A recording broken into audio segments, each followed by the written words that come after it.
I was the first one to be picked up, so they put me in a cell. They locked me in there in this degrading little outfit.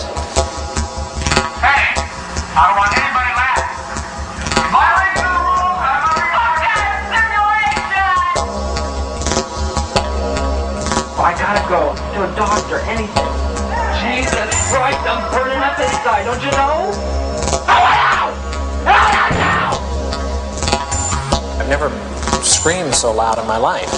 Never been so upset in my life. It was an experience of being out of control. I just fucking can't take it.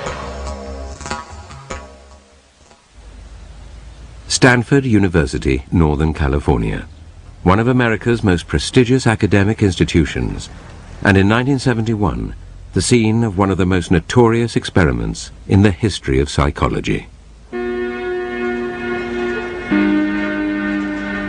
I was interested in what happens if you put good people in an evil place. Does the situation outside of you, the institution, come to control your behavior, or does the things inside of you, your attitudes, your values, your morality, allow you to rise above a negative environment? The negative environment Zimbardo chose to test his ideas was a prison. He would convert the basement of the university's psychology department into a subterranean jail. We put prison doors on each of 3 office cells. In the cells, there was nothing but 3 beds, and there was actually very little room for anything else because they were very small. And here we had solitary confinement, which we call the hole. And in the hole was the place where prisoners would be put for punishment. It was a very, very small area. When you closed the door, it was totally dark.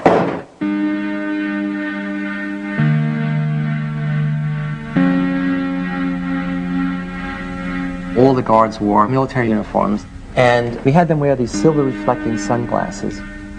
And what it does is you can't see someone's eyes, and so that loses some of the humanness, the humanity. In general, we wanted to create a sense of power. That is, the guards as a category are people who have power over others, in this case, power over the prisoners. A decade earlier, psychologist Stanley Milgram had also looked at how we respond to authority. In order to understand how people were induced to obey unjust regimes and participate in atrocities such as the Holocaust, he set up an experiment. Volunteers were told they were taking part in scientific research to improve memory. Would you open those and tell me which of you is which, please? Teacher. Separated by a screen, the teacher would ask the learner questions in a word game and administer an electric shock when the answer was incorrect. He was told to increase the voltage with each wrong answer. Cloud. Horse. Rock. House. Answer. Wrong. 150 volts. Answer. Horse. Experiment. That's all. Get me out of here. Get me out of here, please. Continue, please. Go right on. I refuse to go on. Let me out. You refuse to go on? The experiment requires you continue, teacher. Please continue. Participants didn't know that the learner was really an actor and the so-called shocks harmless. You're going to get a shock. 180 volts. Oh. I can't stand the pain. Let me out of You here. can't stand it. I'm not going to kill that man there. I mean, who's going to take the responsibility if anything happens to that gentleman? I'm responsible for anything that happens here. Continue, please. All right, next one. Slow. Walk, dance, truck, music. 2/3 of volunteers were prepared to administer a potentially fatal electric shock when encouraged to do so by what they perceived as a legitimate authority figure. In this case, a man in a white coat. 375 volts. I think something's happened to that fellow in there. I don't get no answer. He was hollering with less voltage. Can't you check in and see if he's all right, please? Milgram's findings horrified America. They showed that decent American citizens were as capable of committing acts against their conscience as the Germans had been under the Nazis. Like Milgram, Zimbardo was interested in the power of social situations to overwhelm individuals. His experiment would test people's responses to an oppressive regime. Would they accept it or act against it.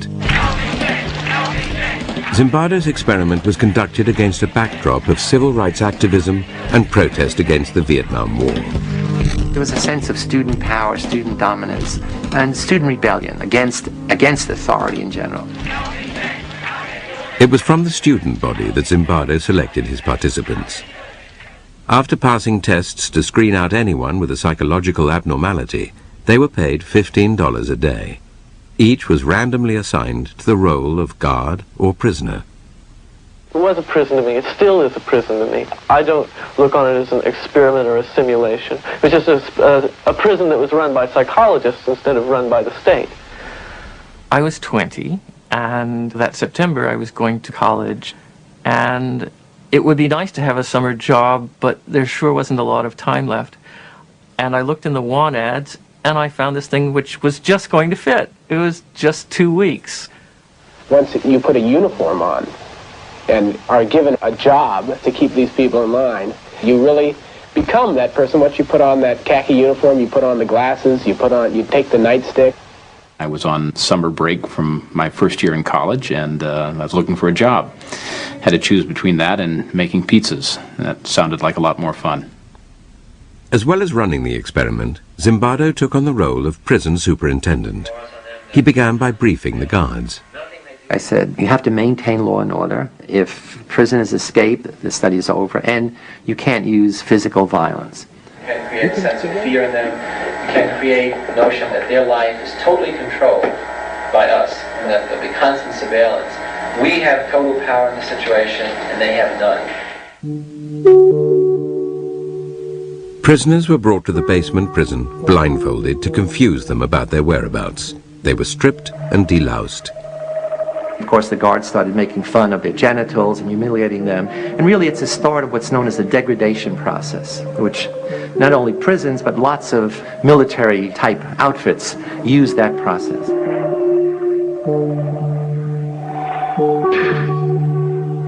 When I first got here, even though I had to strip, when they would call me names, I still didn't feel at all like I was in the prison. I was just looking at it as a job. I recall sort of walking up and down the very short hallway, which was the prison hall, and looking in on the prisoners, and they're basically lounging around on their beds. I felt it was like the day in summer camp. The first day I said, this might be a very long, very boring experiment, because it's conceivable nothing will happen. I arrived independently at the conclusion that this experiment must have been put together to prove a point about prisons being a cruel and inhumane place, and therefore I would do my part, to help those results come about. I was a confrontational and arrogant 18-year-old at the time, and I said somebody ought to stir things up a bit here.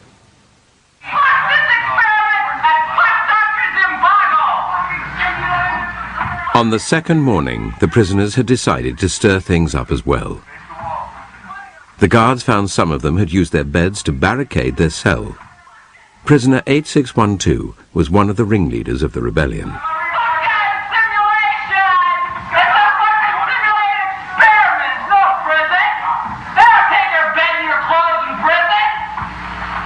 Initially, I was stunned. I didn't expect a rebellion because not much happened. I mean, it wasn't clear what they were rebelling against, but they were rebelling against the status, rebelling against being anonymous, against having to follow orders from these other students. As punishment for the rebellion, prisoner 8612 was put in the hole, and the guards turned on the other prisoners. The guards felt that they now have to up the ante of being tough.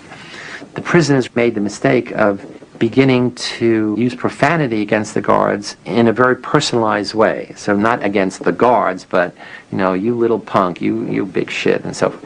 And the guards got furious. Everybody out! Come on! Well, gentlemen, here it is time for count. Prisoners were repeatedly woken in the middle of the night. The guards made them do menial, physical tasks and clean out toilets with their bare hands. We made it a point to not give them any sense of comfort or what to expect, that anything could happen to them at any time, including being rousted from their sleep at any hour, and forced to stand up in a line and have me hurl insults at them and make them do exercises. When you interrupt people's sleep, they tend to become a little disoriented. And since there was no daylight in the prison, they had no idea whether it was night or day. I think that I was the instigator of this whole schedule of harassment. The harassment of the guards took its toll on rebellion leader 8612. He told Zimbardo he wanted to leave the experiment. Zimbardo responded not as a psychologist, but as a prison superintendent. I said, well, I can see to it the guards don't hassle you personally, and in return all I would like is some information from time to time about what the prisoners are doing. So essentially I'm saying I'd like you to be a snitch, an informer. And I said, think it over, and if you still want to leave, fine. Confused, prisoner 8612 returned to his cell and told the other prisoners that no one could leave.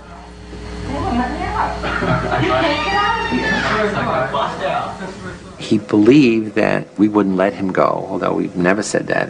But the fact that he was the ringleader of the rebellion, and he told the other prisoners, they won't let you leave. And that really transformed the experiment into a prison. I was told that I couldn't quit. And at that point, I just felt totally hopeless. More hopeless than I'd ever felt before. Soon after returning to his cell, prisoner 8612 started showing signs of severe distress. God damn it! Fucked up! You don't know, I mean, God! I mean, Jesus Christ, I'm burning up inside, don't you know? I just fucking can't take it. He came up with a plan that if he acted crazy, we would have to release him. I'm so fucked up inside, I feel really fucked up inside, you don't know, I gotta go. To a doctor, anything. I can't say that, I'm fucked up, I don't know how to explain it, I'm all fucked up inside! Help me out! It starts with make-believe, and then he's doing it and cursing and screaming and, you know, whatever that little boundary is that he moved across. Not that he became really crazy, but he became, you know, excessively disturbed. I mean, so much so that we immediately said we have to release him. As an experience, it was unique. I've never screamed so loud in my life. I've never been so upset in my life. And it was an experience of being out of control. The boundary between reality and make-believe was to become blurred even for Zimbardo. A rumor circulated that released prisoner 8612 would return with friends to liberate the remaining prisoners. I quickly convinced myself that, you know, my most important function was, you know, not to allow this prison liberation to occur. And what could I do to keep my prison going, not the experiment going? The prison was dismantled and the prisoners moved to another part of the building. Zimbardo waited in the empty corridor, preparing to tell 8612 and his friends that the study was over, when a colleague appeared and began asking questions about the scientific basis of the research. I'm trying to get rid of him. Then he says, what's the independent variable? I get furious because he doesn't understand that there's a riot about to take place, that this prison is about to erupt. I had totally lost this whole other identity of scientist, researcher, psychologist. The rumored jailbreak never materialized. The guards had dismantled the prison for nothing and had to rebuild it. They took their frustration out on the prisoners. They escalated again the level of control, the level of dominance, the level of humiliating behavior.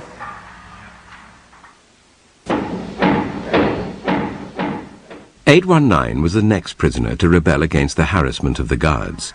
He barricaded himself in his cell and refused to take part in the count. You're not only not getting a cigarette, but for as long as the cell's blockaded, you're going to be in solitary when you get out. For 819's disobedience, the guards made his cellmates do mindless work.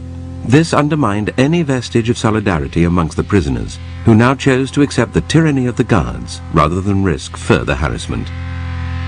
That was one of the surprising things to me, is that there was so little that the prisoners did to support one another after we started our campaign of, you know, divide and conquer. Isolated and distraught, prisoner 819 told Zimbardo he wanted to leave. while I'm interviewing 819 and saying, okay, you know, it's all over. Thank you for your participation. You know, I'll give you money for the whole 2 weeks, even though you're leaving early. He hears the prisoners shouting, 819 did a bad thing. Prisoner 819 did a bad thing. Prisoner 819 did a bad thing. Prisoner 819 did a bad thing. And he said, I can't leave. And he's crying. And he says, I can't leave. I said, what do you mean you can't leave? He said, no, I have to go back because I don't want them to think, you know, that I'm a bad prisoner. And that's when I really flipped out. That in such a short time, you know, a college student's thinking could become so distorted. I said, you're not a bad prisoner. You're not a prisoner. And this is not a prison. And it was this thing where he opened his eyes. And it was just really like a cloud being lifted. Seeing things clearly, prisoner 819 reverted to his original request and was released. To replace him, the experimenters called in one of their reserves from the standby list. I got a phone call saying, are you still available as an alternate? Kind of cheery female secretary voice. I said, yes, sure. And so she said, could you start this afternoon? And I said, yes, sure. And my role in the experiment really began.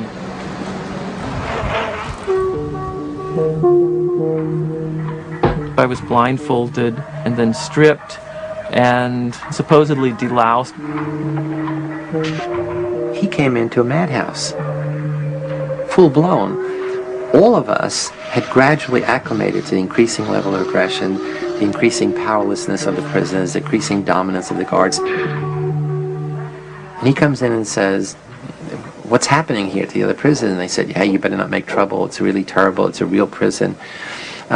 And he says, you know, I'm out of here. I don't want to. And they said, no, they're not, you can't leave. Once you're here, you're stuck. This is a real prison. 416, since you got your hands in the air, why don't you play Frankenstein? Sure. 293, you can be the bride of Frankenstein. You stand here.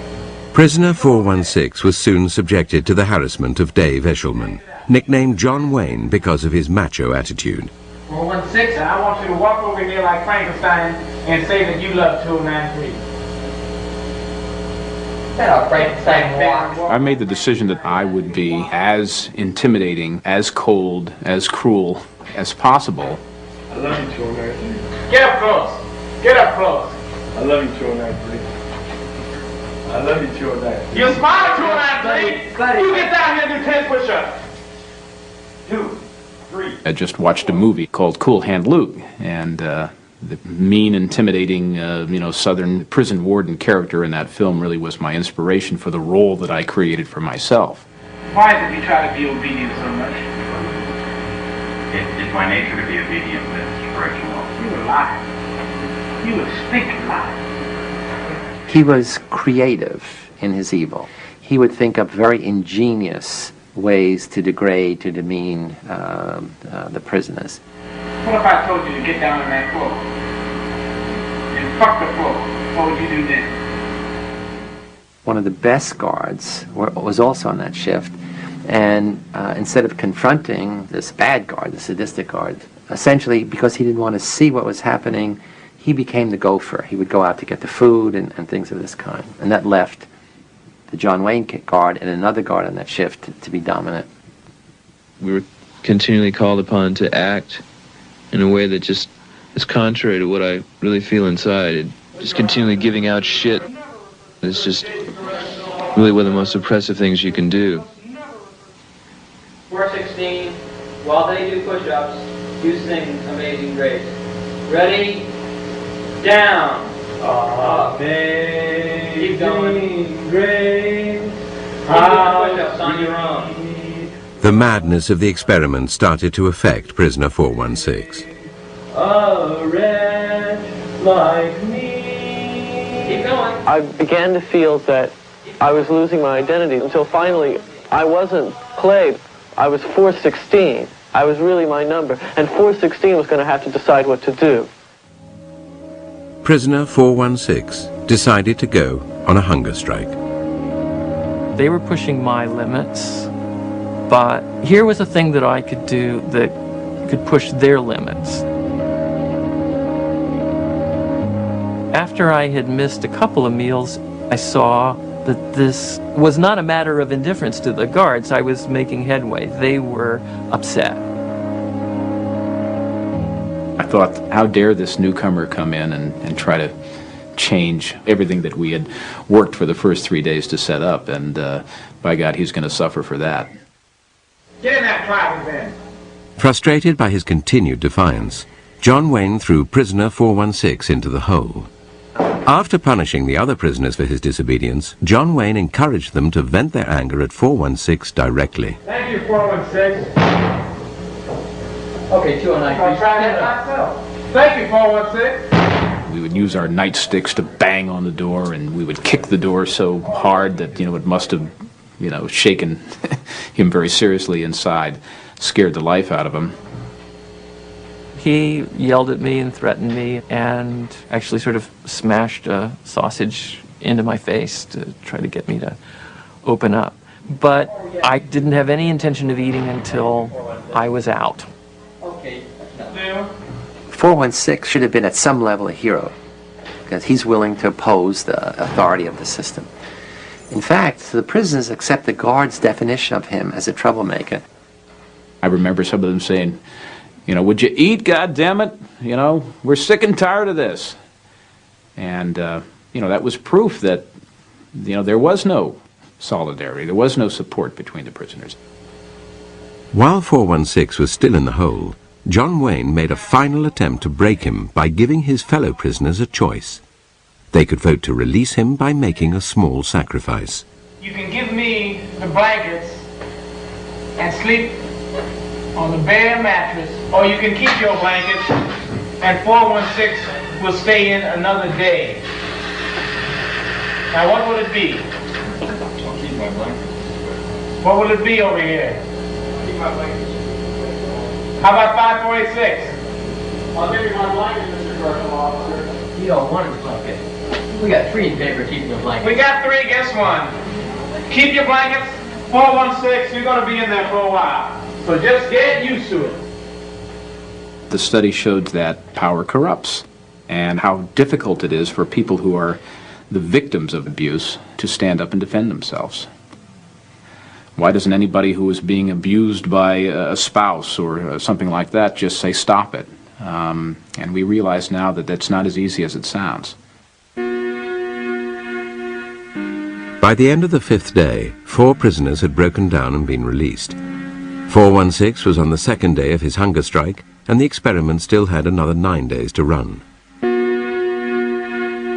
At this point, a fellow psychologist visited Zimbardo's basement prison and would witness the brutality of the experiment firsthand. The guards had lined up the prisoners to go to the toilet, had bags over their head, chains on their feet, and were marching by, and I looked up and I saw this circus, this parade, and I said, hey Chris, look at that.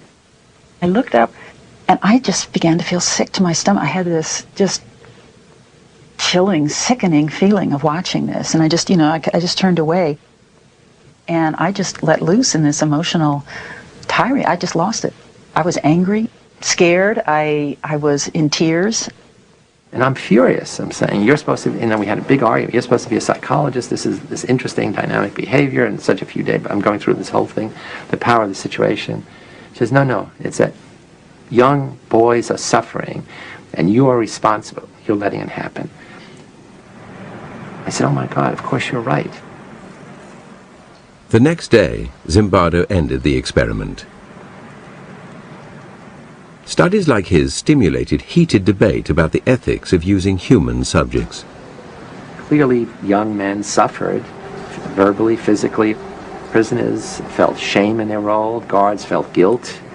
So in that sense, it's unethical. That is, nobody has the right, the power, the privilege to do that to other people. In the wake of experiments like Zimbardo's and Milgram's, ethical guidelines changed, introducing greater safeguards to protect participants. In the Stanford experiment, Zimbardo might have spared his volunteers distress had he not taken on a dual role in the study. If I was going to be the prison superintendent, I should have had a colleague who was overseeing the experiment, who was in a position to stop it at any point, or I should have been the principal investigator and get somebody who was going to be the prison superintendent. I realized that was a big mistake, to play both those roles and be shifting back and forth. After the experiment, Zimbardo brought all the participants together to talk about their experiences. John Wayne would now come face to face with the hunger striker he had tormented. I was a little worried. I said, oh my God, he's really going to come down on me hard now, now that we're on equal footing. It harms me. How did it harm you? How does it harm you? Just to think about it, you mean that people can be like that? Yeah. It let me in on some knowledge that I've never experienced firsthand. Because I know what you can turn into. I know what you're willing to do. When I look back on it now, I behaved appallingly. It was just horrid to look at. I think I tried to explain to him at the time that, what you experienced and what you hated so much was a role that I was playing, that's not me at all. I love you, Jordan. He was trying to dissociate himself from what he had done. That did make me angry. Everyone was acting out a part and playing a role. Prisoners, guards, staff, everyone was acting out a part. It's when you start contributing to the script, that's you. And thus it's something you should take responsibility for. I didn't see where it was really harmful. It was degrading, and that was part of my particular little experiment to see how I could... Your particular little experiment. Yes, Why don't you tell me about that? I was running little experiments of my own. Tell me about your little experiments. Okay. I'm curious. I wanted to see just what kind of verbal abuse that people can take before they start objecting, before they start flashing back. If I have any regret right now, it's that, I made that decision, because it would have been interesting to see what would have happened had I not decided to force things. It could be that I only accelerated them, that the same things would have happened, but we'll never know. If the extreme nature of Dave Eshelman's behavior tested the prisoners, it also presented the other guards with a choice, to intervene or not. It surprised me that no one said anything to stop me. They just accepted what I said, and no one questioned my authority at all. And it really shocked me. Why didn't people, when I started to abuse people so much, I started to get so profane that, and still people didn't say anything. There were a few guards who hated to see the prisoners suffer. They never did anything which would be demeaning of the prisoners. The interesting thing is, none of the good guards ever intervened in the behavior of the guards who gradually became more and more sadistic over time. We like to think there is this core of human nature that good people can't do bad things and that good people will dominate over bad situations. In fact, one way to look at the Stanford prison study is that we put good people in an evil place and we saw who won. Well, the sad message is, in this case, the evil place won over the good people. It did show some very interesting and maybe some unpleasant things about human behavior. It seems like, every century, every decade that we go through, we're suffering the same kind of atrocities, and you need to understand why these things happen. You need to understand why people behave like this.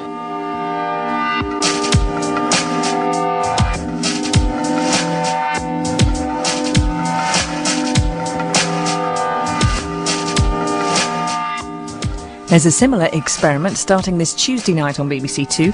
Details coming up next.